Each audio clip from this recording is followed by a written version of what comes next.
Good evening.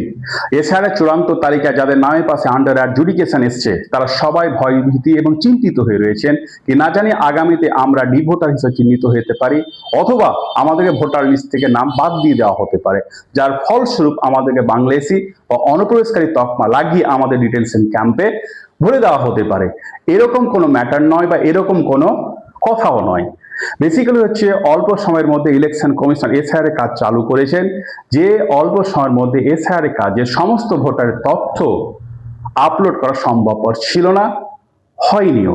তার জন্য এখন আমাদের তথ্যগুলি আন্ডার প্রসেসিং রয়েছে বলে আমাদেরকে আন্ডার অ্যাডজুডিকেশনে রেখে দেওয়া হয়েছে, যেহেতু আমরা এখন বিচারাধীন, অর্থাৎ আমাদের তথ্য যাচাই বাছাইকরণ চলছে। মনে রাখবেন, যারা 2002 এর ভোটার লিস্টে নিজে ছিলেন অথবা নিজে না থেকে যারা নিজের পিতার লিঙ্ক দেখিয়েছেন অথবা মাতার লিঙ্ক দেখিয়েছেন তাদের কোনো সমস্যা নেই, তাদের সবারই নাম চূড়ান্ত তালিকায় যোগ করে দেওয়া হবে।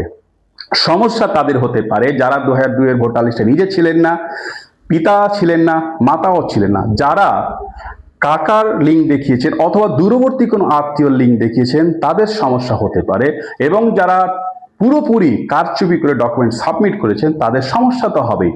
মনে রাখবেন, যারা 2002 এর ভোটার লিস্টে ছিলেন অথবা পিতামাতা ছিলেন তাদের কোনো সমস্যা নেই, তাদের সবারই নাম চূড়ান্ত তালিকায় যোগ করে দেওয়া হবে। একটু সময় লাগবে, তথ্য যাচাই বাছাই করে আপলোড হয়ে গেলে সমস্ত কিছু, আমি যতদূর জানি আমার জানা মতে অ্যাডজুডিকেশন সমস্ত বৈধ ভোটার চূড়ান্ত তালিকায় নাম যোগ করে দেওয়া হবে।